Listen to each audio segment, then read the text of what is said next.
Hey there, welcome back to the weekly Unfold. My name is Ramit Johnny, and in the last episode, I gave you a bit of an intro into what the weekly Unfold is all about. And in this episode, we're going to go into our first, reflections. So it's all about essentially taking a moment to pause and reflect on some of the asks, some of the failures, some of the lessons, some of the little moments that have really stood out in the last week. So that week will be December 9th, the week commencing December 9th, 2024. And honestly, this week has been one where the reflections have really hit home for me. So let's dive in. So one ask that I made was, so this one is a little bit weird, but it made me smile. I took a flight over the last week to the US where I'll be for the next couple of weeks. And on the flight, they were giving out these like little pretzel things. If I can, I'll try and find a picture of it and stick it somewhere on the screen. Not promising, I'm going to try. Anyway, they're so nice, but they're so tiny. So tiny. And so I thought, let me try my luck and ask the hostess if I could cheekily have another packet. And to my surprise, she actually gave me an extra packet. And I was like, yeah, they were delightful. They were delightful. And it was just a reminder that it's always worth asking. The worst case scenario was that she said no. Actually, she said yes, and I enjoyed a great flight.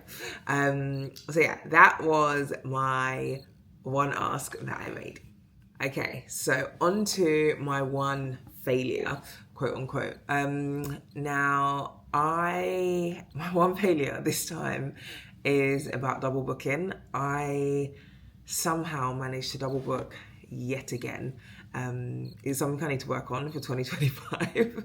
I think the trouble is that I have my personal diary, I have my work diary, and then I have the diary for my business, the inspiration box. And so I sometimes think that I've put things in all diaries and then clearly haven't. And yeah, it gets messy, but we live and we learn, right? These little slip-ups are what life is made of. So yeah, that's my kind of like one failure of sorts. I need to find better ways to manage my time, ultimately. Next up, it's 2 lessons that I've learned. So the 2 lessons I've learned. The first one is, it's quite a big thing, to be honest, for me. It's all around projection and me realizing that I am projecting quite a lot when it comes to the idea of me showing up online.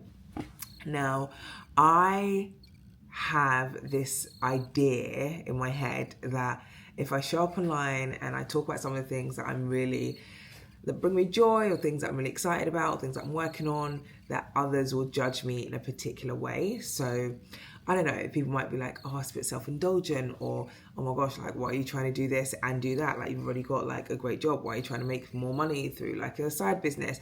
Whatever. All of these stories that I'm telling myself. Now, when I really took time to deep dive as to why I'm feeling this way or thinking about things this way, I think it comes down to the fact that about 9-10 years ago, I was made redundant 3 times in the space of 1 year. Now, redundancy is usually not the person's fault. Like, it's usually something's happened with the business, and business has decided that they have to let people go for whatever reason, right? I was just in an unfortunate position. It happened to me 3 times in the space of 1 year. And so when I was looking for jobs, I was very much kind of like looking for and hoping for anything to come along at one point. And I think in those moments, if I had seen this version of me, I might have been a bit like, why do you think that you deserve to have a job and deserve to also be doing coaching on the side, or, you know, being paid to do public speaking or whatever it is, right? And I think because the younger Rama would have thought, about things in that way, I'm projecting that onto how I think others are now going to judge me as I step into doing various things. Because I do quite a lot of things, but I don't always talk about them. So yeah, that was kind of like a big lesson for me, and a big thing that I kind of came to the realization of, that idea of projecting what I think others will think, even though it's probably not true. And then the second lesson or / reminder that I learnt or had this week was just about the importance of doing things, the fact that it's okay to do things for yourself, even if others don't understand it. So without going into like too much detail, I decided that this year I am going to spend New Year, Christmas out of the UK, and I'm in the US. Last year I happened to be in Ghana. The year before I was in the US again. And my dad said the other day actually, Ramat has decided she's going to be out of the country for the new year again. And I was like, yeah. He was like, it's become a regular thing. I was like, has it? It has in the last few years. The main reason for it is that my birthday is on December 31st, and in the past, we've spent a lot of time celebrating my birthday, but family come together and everyone comes together, and it's a whole big celebration. We kind of like look back, we reflect, all the rest of it. Great. However, in the last couple of years, it's been harder for me to do that. And the big reason is that, like, we lost my mum 4 years ago now, and she was a big part of the family. So it just doesn't feel the same. It just doesn't. And I've tried and it just doesn't feel the same for me. And so instead of trying to recreate that or create a new version of that scenario, I'm just taking myself out of it and creating new scenarios. And so, yeah, not everyone necessarily agrees with it or understands my position, but as I said, I need to recognize that it's okay to do things that I need, even if others don't understand it. There's an element of like setting boundaries and taking time to protect yourself, and protect yourself first before you go and try and save the rest of the world. So yeah, that one was a bit of a challenge, but yeah, we are where we are. So that was that. Those are my 2 lessons. And finally, 3 things that I'm grateful for, thankful for. I think the first would have to be the air hostesses on my flight recently over to the US. They were just so lovely. They were delightful, absolutely lovely. So yeah, really appreciated them. And also the person that sat next to me on the flight. He had a window seat, I had an aisle seat, but yeah, we had a great conversation like the whole way through the flight. We had some similarities in kind of like where we are in life and some of the challenges we face, etc. And it was good to kind of almost soundboard a little bit with a stranger that I'm probably never going to meet again. But he was really, really cool. So yeah, that would be my first thing that I'm grateful or thankful for.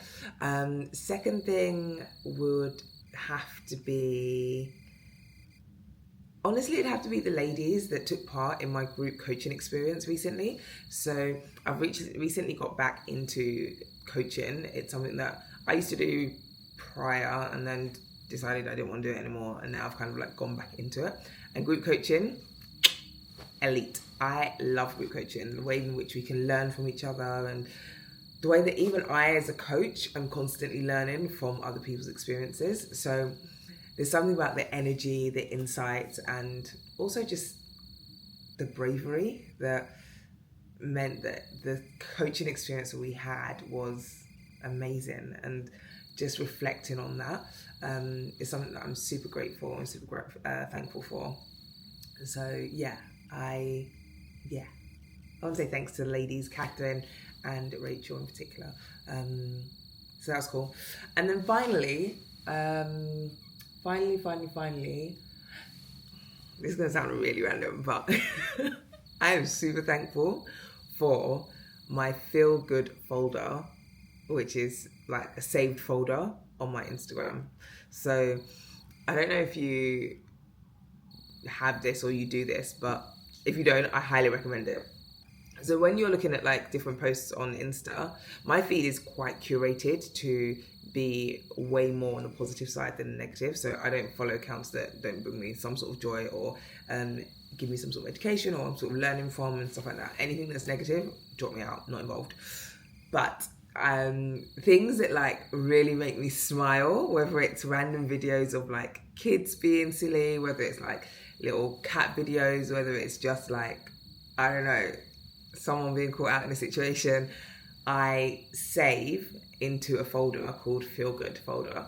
And yeah, I happened to open it in the week and I was dying. Like, I was dying. Anyway, it was great. So yeah, that will be my third one.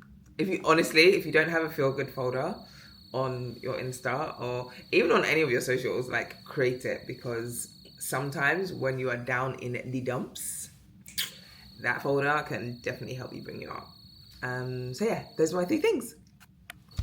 So that's my weekly unfold. It's funny, right? How something as small as like asking for pretzels can bring so much joy. But hopefully that reminds you to find joy in everyday things, you know. Sometimes it doesn't need to be something massive, it can be something as small as that. So yeah, if this resonates with you, then I'd love to hear what your weekly unfold is. You know, what are the asks that you made, what are the reflections you've had, what are the lessons you've learned, what are the quote unquote failures that you've had, etc. Yeah, drop something in the comments or connect with me on LinkedIn or I was going to say Facebook. I haven't used Facebook in years. Instagram, all the same, parent company, Meta. And yeah, remember that life isn't about perfection. It's simply about showing up for yourself, one moment at a time. So thanks for being here. I really am hoping that I keep this up, and I'll see you next week, hopefully, or maybe the week after, who knows, for the next weekly unfold. All right, see you soon. Bye.